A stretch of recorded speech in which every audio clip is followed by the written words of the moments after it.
kembali lagi dengan saya, Dengipul dari denggasing.com. Di dua vlog terdahulu kita sudah bicara soal bagaimana mencari ide tulisan, kemudian tentang pentingnya sudut pandang dalam sebuah tulisan. Sekarang saya mau sharing tentang bagaimana menyusun kerangka tulisan. Jadi beberapa teman-teman itu kadang mereka bilang kalau mau membuat tulisan, salah satu hal yang jadi kendala itu adalah bagaimana memulai sebuah tulisan. Jadi idenya sudah ada, sudah tahu mau tulis apa, tapi menemukan paragraf pertama untuk membuat tulisan itu kadang membingungkan. Nah, inilah yang bisa kita atasi kalau kita punya outline atau kerangka tulisan. Kerangka tulisan sangat penting karena menurut saya kerangka tulisan itu bisa menjaga keutuhan bangunan cerita atau tulisan. Fungsi lainnya adalah supaya kita tidak bingung menulis.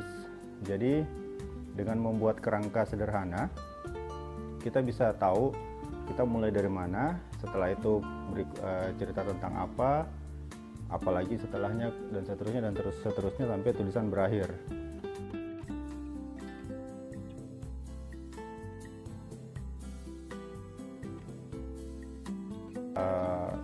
Tips pertama dari saya adalah membuat kerangka secara tertulis, coret-coret.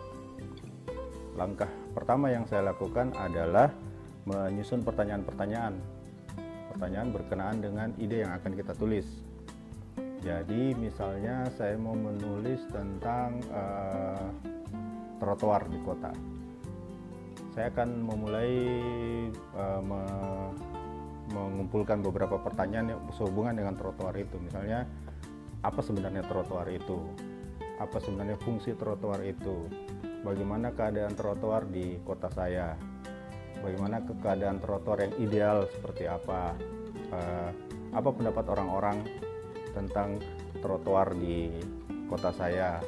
Bagaimana pendapat saya sendiri? Apa yang saya saksikan, apa yang saya lihat sendiri tentang keadaan trotoar itu? Itu saya susun semua. Kira-kira mana yang kira-kira penting untuk saya masukkan ke dalam tulisan. Setelah semua disusun, masuk ke langkah berikutnya, menjawab pertanyaan-pertanyaan itu. Jawab singkat dulu. Apa yang dimaksud dengan trotoar? Bagaimana kondisi ideal sebuah trotoar?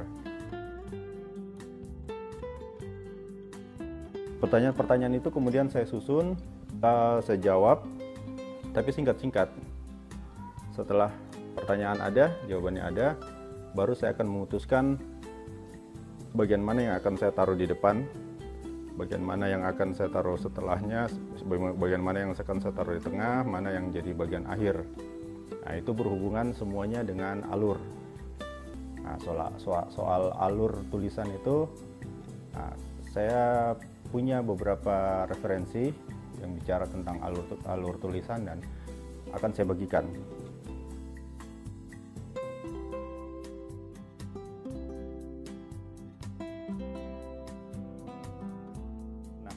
Alur atau urutan dalam tulisan itu ada banyak macamnya. Yang paling sering dipakai orang dan paling mudah itu adalah urutan kronologis. Jadi misalnya kita akan bercerita pengalaman ke sebuah konser, menonton konser, kita bisa susun alur kronologisnya dari pertama kali misalnya informasi tentang konser itu kita dapatkan, terus proses kita beli tiketnya, kemudian proses berdebar-debar menunggu hari H, kemudian pada saat hari H bagaimana kita berangkat dari rumah atau dari kantor menuju tempat konser, masuk ketemu orang-orang sesama fans, kemudian menikmati konser itu, selesai pulang kesan-kesannya apa, itu alur kronologis berurut.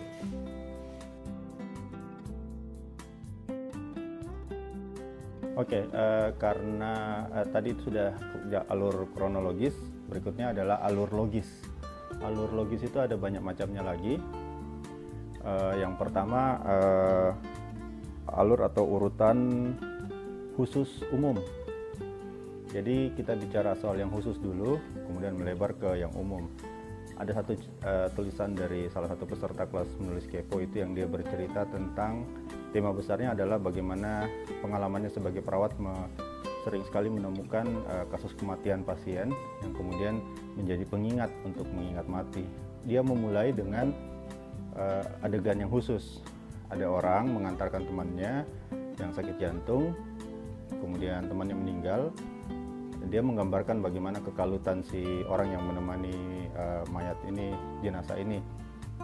Kemudian dari situ melebar tentang pengalaman-pengalamannya bertemu dengan begitu banyak kejadian pasien meninggal, kemudian renungan apa yang dia bisa ambil dari situ. Jadi dia kayak piramida terbalik. Jadi yang khusus dulu, kemudian membesar kepada kejadian-kejadian umum. Sebaliknya, kalau kita juga bisa bercerita yang umum-umum dulu.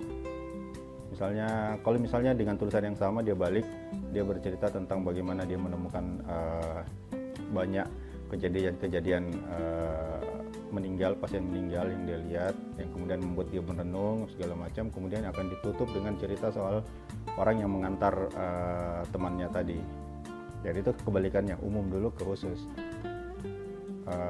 Itu dua alur juga yang sering dipakai. Kemudian urutan lainnya adalah sebab akibat. Jadi misalnya saya menulis tentang sampah itu karena saya akan memulai dengan cerita bagaimana perilaku warga dalam membuang sampah seenaknya. Terus tidak ada memang tempat sampah yang disediakan oleh pemerintah daerah misalnya, kemudian proses pengolahan sampahnya kurang bagus. Itu adalah sebab-sebab yang kemudian akibatnya adalah misalnya lingkungan menjadi jorok, tingkat penyakit akibat sampah meningkat, segala macam. Jadi hampir sama dengan umum khusus, cuman ini sebab dulu, penyebab-penyebab, kemudian mengerucut ke akibat-akibat yang ditimbulkannya. Sebaliknya, dengan tema yang sama saya menuliskan misalnya saya mau memulai dengan cerita banyaknya penyakit-penyakit yang diakibatkan oleh sampah. Kenapa? Karena kesadaran masyarakat membuang sampah masih kurang bagus, program pemerintah yang berhubungan dengan sampah masih kurang bagus, tidak ada pengelolaan sampah yang bagus. Nah itu kemudian melebar. Jadi akibat dulu, baru sebabnya. Kalau sebelumnya kebalikannya, sebab-sebabnya dulu, baru akibatnya.